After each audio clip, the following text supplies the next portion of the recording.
Mes frères, on ne mélange pas le business avec les émotions. Un partenaire peut vraiment t'énerver. Il peut être désagréable, raciste, méchant. Mais vous continuez à travailler avec lui jusqu'au moment crucial, au moment nécessaire, au moment où il faut partir. Dans la vie, il faut savoir flatter les gens. Ce n'est pas de l'hypocrisie. Il y a des gens qui vous diront, moi je ne suis pas hypocrite. Moi si on ne me fait pas ça, je fais ça. Non. Vous allez mourir de faim. Avec votre grandeur. Vous savez, aujourd'hui on va parler sur un principe très intéressant. D'abord, je ne suis pas votre gourou de comment faire de l'argent ou comment devenir riche sur Internet. Je n'ai pas ces compétences-là. Et même si je les avais, je n'en parlerai pas sur Internet. Comment devenir riche en faisant ça?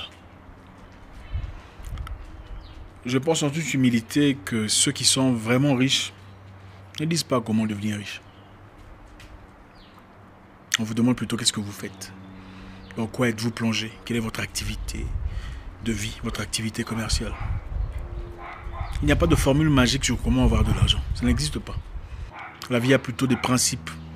Des principes qui se cristallisent en accord avec la discipline et les compétences de chaque humain qui s'y applique. Donc on peut prendre ce principe et l'appliquer chez chaque humain, ça ne fonctionnera pas de la même façon. Les principes fonctionnent en accord avec votre discipline et votre dévouement. Il n'y a donc pas de formule comment devenir riche en faisant ça. Comment devenir riche en faisant ça. En tout cas, si on a, moi, je n'ai pas ces compétences-là. Je vous donne des idées, des pensées, des choses qui ont certainement fonctionné pour moi, qui peuvent peut-être fonctionner pour vous, dépendamment de votre niveau de discipline et de votre dévouement. Aujourd'hui, on va parler d'un sujet très intéressant, un sujet qui touchera beaucoup de personnes. Vous êtes un batailleur, un courageux, un garçon ou une femme qui se cherche. Je suis persuadé que vous vous retrouverez. Il n'y a rien de plus important pour un travailleur, un commercial, pour un bosseur, pour un entrepreneur que son réseau. Un bon réseau vous permettra de voler à des hauteurs peu communes et un mauvais réseau vous laissera sombrer dans des profondeurs abyssales. Le réseau est tout. Vous savez, je suis une fois parti dans un pays de l'Afrique de l'Ouest, que je tairai le nom. J'ai passé un moment super agréable avec beaucoup de gens influents, beaucoup de personnes proéminentes de la ville, promoteurs de télécommunications, numéro 1 importateur des ciments dans le pays et un autre monsieur, gérant général de toutes les pharmacies du pays. Très impressionnant. En tout cas, un très beau réseau, un réseau fort. Et 24 heures plus tôt, je rencontrais tout le contraire. C'est-à-dire des jeunes dans des difficultés sérieuses. Des hommes et des femmes qui pataugeaient dans la misère.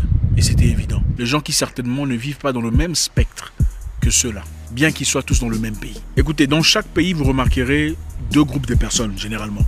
Il y a ceux qui vivent, ceux qui progressent, ceux qui avancent, ceux qui signent de contrats, ceux qui reçoivent des faveurs, ceux qui ont des avantages et le reste. C'est ça le réseau. Je sais que ça pourrait paraître bizarre. Ils ne sont pas nécessairement des gens de bonne moralité. Leur réseau les permet d'avoir des possibilités. Leur réseau favorise chacun, à son tour, vers un progrès évident.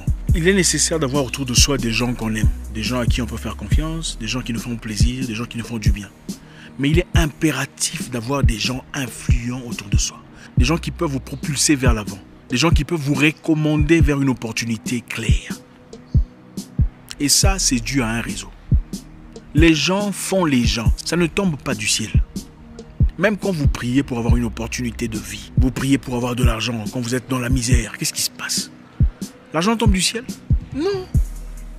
Ça vient toujours d'une personne, un humain, quelque part. Et généralement, cet humain doit vous connaître et vous respecter. C'est ça le réseautage. Vous ne recevrez aucun contrat important en Afrique si vous n'avez pas derrière vous un réseau solide. Vous le savez. Même quand vous partez chercher un boulot, en Afrique, qu'est-ce qu'on vous dit? Qui t'envoie, n'est-ce pas? C'est le réseau. C'est bizarre, c'est vrai. On ne vous dit pas de tolérer ou d'accepter leur façon de réfléchir, qui est souvent de basse moralité. On vous dit de s'en servir pour votre réussite de vie. Maintenant, qu'est-ce qu'il faut faire? On rencontre des gens chaque jour dans la vie. Quand vous rencontrez une personne d'influence, ne faites pas vous fier à deux balles. Que beaucoup d'Africains font très généralement, j'ai remarqué. Vous rencontrez une personne forte, une personne connue, une personne qui a de l'influence. Vous dites, ah, c'est Michel. Ah, Michel de la télé. Ah, ok, c'est lui. Ah. Vous passez. Pourquoi? Michel pourrait peut-être être la personne qui vous ouvre une certaine opportunité. Demain ou après-demain. Qui le sait? Si pas à vous, peut-être à votre petit frère ou votre cousine. et ont la simplicité de faire le premier pas. Dire bonjour à Michel qui est influent. Deuxièmement, soyez prêts au rejet. Comprenez une chose, à chaque fois que vous donnerez votre main, elle ne sera pas nécessairement reçue. Et ce n'est pas votre fierté qui va en l'air. Écoutez, il n'y a pas de fierté quand on cherche l'argent. Surtout quand on n'en a pas. On commence à appliquer sa fierté quand on a déjà un niveau financier bien établi. Alors là, je ne tolère pas. Ça, je n'accepte pas. Mais si vous n'avez rien, il faut faire ce qui est au-delà de la normale pour aboutir à un objectif. Dans la vie, il faut savoir flatter les gens. Ce n'est pas de l'hypocrisie. Il y a des gens qui vous diront, moi je ne suis pas hypocrite. Moi si on ne me fait pas ça, je fais ça. Non. Vous allez mourir de faim. Avec votre grandeur, sans argent, 31 $ en banque. Faites le premier pas. Si vous ne recevez pas en retour ce que vous cherchez, réajustez, réorganisez. Mes frères, on ne mélange pas le business avec les émotions. Un partenaire peut vraiment t'énerver. Il peut être désagréable, raciste, méchant. Mais vous continuez à travailler avec lui jusqu'au moment crucial, au moment nécessaire, au moment où il faut partir. On ne quitte pas par sentiment. Ah, je ne peux pas supporter ça, je m'en vais. Ce n'est pas très intelligent. Il y a des moments où vous mettez vos sentiments de côté. Vous placez vos émotions à l'arrière-plan et profitez des intérêts. Profitez du moment, jusqu'au moment opportun pour s'écarter. Le business, c'est comme la politique. Vous ne faites pas nécessairement ce que vous pensez, mais vous faites ce qui est crucial. En ce moment-là, jusqu'à obtenir votre liberté et partir. On ne quitte pas un patron parce qu'il est méchant ou impoli seulement. Si vous avez encore besoin de sa substance, on ne quitte pas un contrat seulement parce qu'on est mécontent. Si vous avez encore besoin de ces éléments, il y a des fois il faut accepter de se mouiller jusqu'aux os pour obtenir ce qu'on veut. Et ensuite, quitter le navire. On ne mélange pas le business et les émotions. Jamais. Écoutez, votre intelligence est votre fusil. Votre réseau sont des balles pour votre fusil. Votre fusil ne vous servira à rien si vous n'avez pas des balles. C'est comme un bâton. Ça ne sert à rien. Quand vous rencontrez quelqu'un d'important dans votre société, dites bonjour. Vous savez, ici, on va rééduquer les gens. Pendant qu'on rééduque, on se rééduque aussi. Tout le monde se rééduque. On a besoin d'une éducation générale. Parce qu'on a mal appris beaucoup de choses. On ne se salue pas. C'est très compliqué dans nos communautés. Quand vous voyez une personne, même si elle n'est pas connue, mais vous sentez que cette personne a de l'influence, de la présence, allez dire bonjour.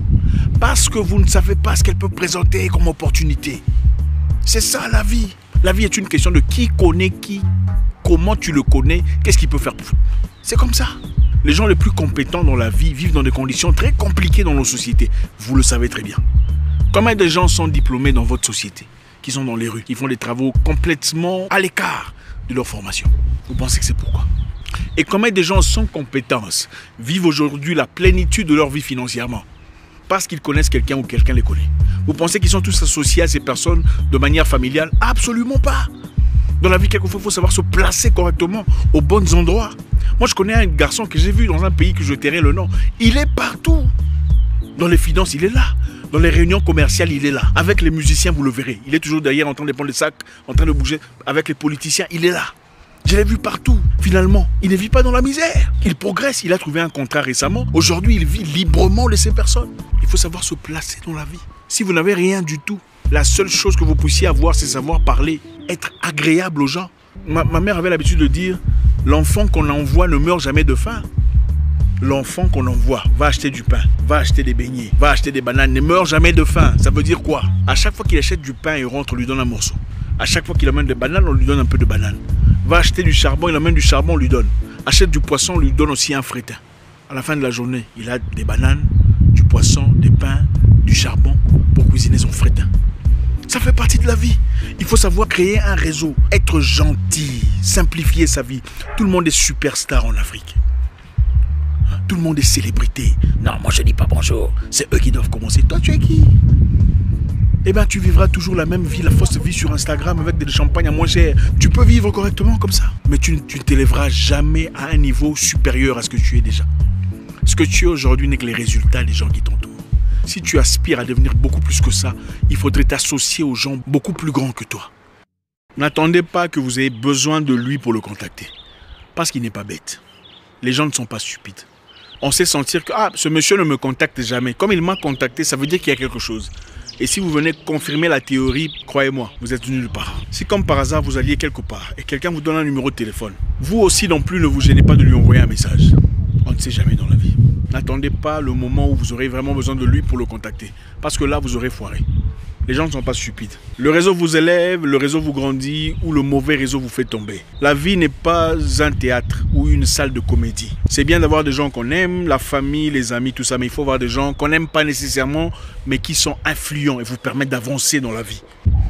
Mon premier voyage aux États-Unis, c'était grâce à un réseau. Ma première entreprise, c'était grâce à un réseau. Ma première belle voiture, c'était grâce à un réseau que je l'ai obtenu. Ne négligez pas la puissance du réseau. Pour finir, tout celui qui fait ce que vous faites n'est pas nécessairement votre ennemi. N'en faites pas ennemi par ego ou par émotion ou par sentiment. Ce n'est pas comme ça que ça fonctionne. On peut collaborer avec une personne qui fait exactement ce que vous faites. Salon de coiffure, boulangerie, peu importe. Discutez avec la personne. Il se pourrait que vous ayez des accords. D'ailleurs, écoute frère, pourquoi toi tu ne fais pas exclusivement ces éléments-ci et tu me laisses exclusivement ces éléments-ci. Comme ça, vous pourrez ensuite progresser ensemble dans une compétition saine. Ne faites pas de tous ceux qui font ce que vous faites vos ennemis. On ne sait jamais, peut-être qu'ils savent des choses qui peuvent vous être utiles. Et comment pensez-vous pouvoir apprendre d'une personne qui se sent en compétition avec vous? C'est impossible. S'il le faut, faites semblant. S'il le faut, faites l'hypocrite. Ce n'est pas de l'hypocrisie, c'est de la stratégie. Avancez. Ah mon cher, comment tu fais ça vraiment? J'adore. J'aime beaucoup ce que tu fais. Est-ce que tu peux m'aider? Est-ce que tu peux m'assister à aussi améliorer mon touche? C'est comme ça qu'on fait. La vie est un jeu. Quand tu viens apprécier une personne, directement il se dit « Ah, donc je suis important ». Surtout quand il pensait que tu étais une compétition. Tu viens ouvertement, gentiment le demander. Directement, ils se sont obligés de faire beaucoup plus que nécessaire pour te faire plaisir. Il commence à s'ouvrir, à te donner les secrets qu'il n'aurait pas pu te donner ou à qui que ce soit. Seulement pour se faire apprécier encore davantage, pour continuer à se faire caresser dans le sens du poil. La vie est une question de stratégie. Celui qui est malin et sait comment usiter de ses stratégies est celui qui surplombe sur les autres. Merci infiniment les amis, j'espère qu'on a appris quelque chose. Encore une fois, ce n'est pas une méthode ultime pour tout le monde. Chacun pourra le doser, l'ajuster selon ses désirs personnels, selon sa rigueur et sa discipline personnelle. Si ce genre de sujet vous intéresse, on en fera encore davantage. J'espère vous parler encore très bientôt dans une nouvelle vidéo. Au revoir.